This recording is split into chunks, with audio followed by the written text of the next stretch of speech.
Meu nome é Isadora. Há 2 meses eu me casei com o homem perfeito. Leonardo era gentil, charmoso, me tratava como uma princesa. A gente se conheceu em uma cafeteria. E em menos de um mês, ele me pediu em casamento. Todo mundo disse que era rápido demais, mas eu sentia que finalmente estava sendo amada de verdade. O casamento foi um sonho, até a noite de núpcias.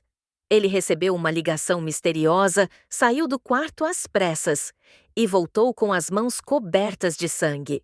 Disse que um funcionário sofreu um acidente, mas ele estava tremendo e não quis falar mais sobre isso. Eu tentei dormir, mas tive um pesadelo horrível. Quando acordei, ele não estava na cama. Vi uma pasta aberta sobre a mesa. Dentro dela, uma foto minha. Uma foto de quando eu tinha 16 anos. Aquela foto estava num pendrive que eu perdi anos atrás. Como ele tinha aquilo? Quem é esse homem com quem eu me casei? Depois daquela noite, eu não consegui mais olhar para ele do mesmo jeito. Comecei a desconfiar e a investigar. Procurei o nome completo dele na internet: Leonardo Duarte. Não existia nenhum Leonardo com aquele sobrenome na empresa que ele dizia trabalhar. Liguei para o tal escritório. Eles nunca ouviram falar dele, então eu fiz algo que nunca imaginei fazer. Espionei a mochila dele. No fundo falso, encontrei um passaporte com outro nome: Matheus Faria. E o pior, a foto era dele, mas o sobrenome era de um homem procurado por crimes financeiros. Eu gelei. Quem era o homem com quem eu dormia toda noite? Um dia, ele saiu e esqueceu o celular. Tentei desbloquear e consegui. Havia mensagens apagadas com frequência, mas uma delas ainda estava lá. Ela não sabe de nada, ainda não. Era sobre mim. Eu queria fugir, mas parte de mim precisava saber até onde ia esse segredo. Depois de descobrir o passaporte e aquela mensagem, eu comecei a ter medo. Mas ao invés de fugir, eu fiz o contrário. Comecei a seguir ele. Uma noite ele disse que tinha uma reunião importante. Saiu de terno, sozinho. Peguei um carro de aplicativo e pedi para o motorista seguir o dele. Ele dirigiu até uma área isolada, cheia de árvores. Parou em frente a uma casa antiga, aparentemente abandonada. Mas então, ele abriu uma porta nos fundos e desceu por um alçapão. Esperei ele entrar e, depois de alguns minutos, fui atrás. Lá embaixo havia uma sala escondida, com câmeras, arquivos e várias fotos. Fotos minhas, desde que eu era adolescente, em lugares onde eu nunca soube que estavam me observando. Havia uma foto minha no colégio, outra num parque com meu pai e uma da minha antiga casa, antes mesmo de eu conhecer o Leonardo, ou Mateus. Aquele homem estava me observando há anos. Ele não me conheceu por acaso.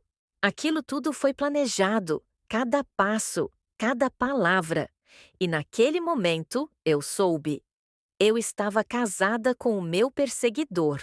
Eu saí daquela sala em choque, tremendo. Como alguém podia me seguir por tantos anos e depois casar comigo? Quando ele voltou para casa naquela noite, eu fingi que estava dormindo. Mas dentro de mim, eu já não era mais a mesma. No dia seguinte, ele me chamou para jantar. Disse que queria me levar em um lugar especial. Algo no tom dele me deu medo. Eu inventei uma desculpa. Disse que estava doente. Assim que ele saiu, voltei ao porão escondido. Precisava entender o porquê de tudo isso. Vasculhei os arquivos e foi aí que encontrei uma pasta com meu nome.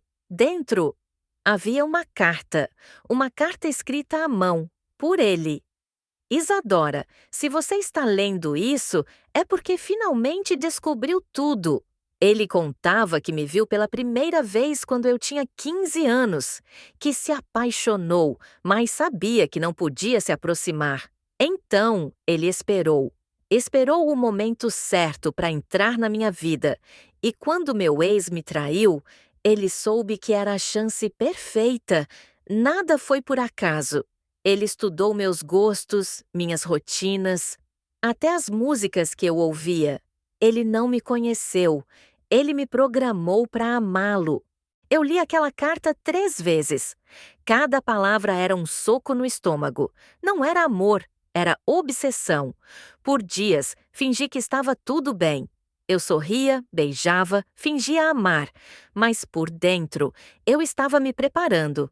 Escondi meu celular, instalei um rastreador no carro dele e copiei todos os arquivos daquela sala secreta.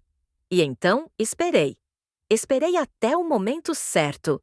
No domingo à noite, sentei com ele no sofá e perguntei: Quem é você de verdade? O rosto dele mudou.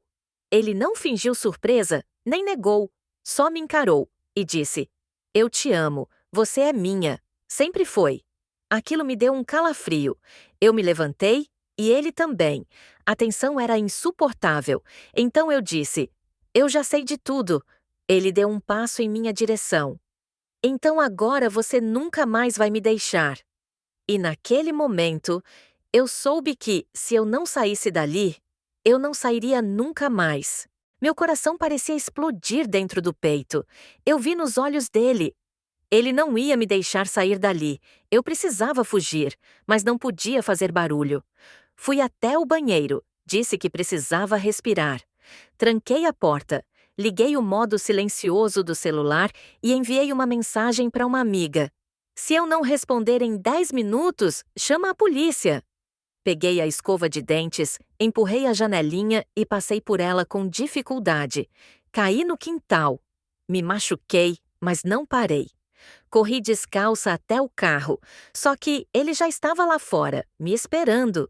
Ele sorriu, como se tudo fosse parte de um jogo. Achei que a gente já tivesse passado dessa fase, Isa. Eu gritei. Entrei no carro, tranquei as portas e acelerei. Ele correu atrás. Quase quebrou o vidro com as mãos, mas eu consegui sair. Dirigi até a casa da minha amiga. Cheguei tremendo, coberta de arranhões, com o rosto pálido. Quando ela me viu, só disse uma coisa: Ele te achou, né? E naquele instante eu soube, ele já tinha feito isso antes, com outra. Quando minha amiga me disse aquilo, eu congelei. Como assim? Ele já fez isso antes? Ela respirou fundo e contou tudo. 3 anos atrás, uma conhecida dela, Clara, teve um romance perfeito. Um homem misterioso, encantador, que apareceu na vida dela no momento certo. Ele se chamava Mateus, o mesmo nome do passaporte. Clara ficou obcecada por ele, se afastou da família, dos amigos, até que um dia desapareceu, sem rastros, sem despedidas. O último lugar onde ela foi vista foi numa casa afastada, a mesma casa onde encontrei o porão. Aquela sala não era só para mim, ele já tinha feito isso. Me perguntei se Clara ainda estava viva. Ou pior, se ele estava tentando me transformar nela. As roupas que ele gostava que eu usasse, o perfume que ele dizia adorar. Eram os mesmos que Clara usava. Ele não me amava. Ele estava tentando recriar alguém que perdeu. E se ele me perdeu agora, eu poderia ser a próxima a desaparecer. Eu passei a noite em claro. Cada vez que fechava os olhos, via o rosto dele sorrindo no escuro. Mas dessa vez não ia fugir, ia acabar com isso. Peguei o celular e comecei a gravar um áudio contando tudo: nomes, datas, lugares. Enviei para 3 pessoas diferentes. Assim, mesmo que algo acontecesse comigo, a verdade não ia morrer. Voltei àquela casa. O portão estava aberto, como se ele já soubesse que eu viria. Entrei no porão. As paredes estavam cobertas de fotos, não só minhas, mas de outras mulheres. No centro, uma mesa com um colar, o mesmo que Clara usava. Então, ouvi a voz dele atrás de mim. Finalmente entendeu o jogo. Eu respirei fundo, escondendo a faca que tinha na manga. E pensei: hoje, Mateus, o caçador vai ser a presa. Ele deu um passo na minha direção e eu dei 2 para trás. Você acha que pode me vencer, Sofia? Ele disse sorrindo. Meu coração disparava, mas eu não podia deixar ele perceber. Não preciso vencer. Só preciso sobreviver. Ele riu. Mas no reflexo da lâmina da faca, vi o brilho do medo nos olhos dele. Clara disse a mesma coisa, ele murmurou. Eu avancei. Ele tentou segurar meu braço, mas eu já tinha planejado. O áudio que enviei não era só um áudio, era localização em tempo real. Sirenes começaram a ecoar lá fora. Você chamou a polícia? Ele disse entre incrédulo e furioso. Não, Mateus, eu chamei todos. Bati com força na porta do porão, fazendo ela se abrir. Luzes de lanterna invadiram o cômodo. Ele tentou correr, mas não havia mais saída. Pela primeira vez, vi ele sem máscaras. Não era um marido, nem um vilão, era só um homem, com medo de perder o controle. E naquele momento, ele perdeu. Ele foi levado, algemado, sem olhar para trás. Eu pensei que fosse o fim. Passei dias tentando voltar ao normal, mas o normal já não existia. Até que, uma noite, bati o olho na minha escrivaninha. O passaporte dele não estava mais lá.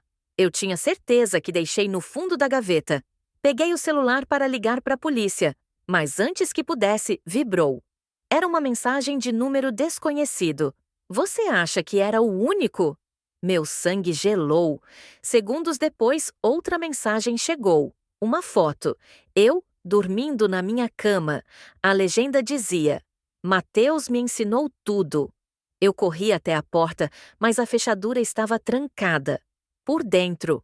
No reflexo da janela, havia alguém atrás de mim, e antes que eu pudesse gritar, tudo ficou escuro.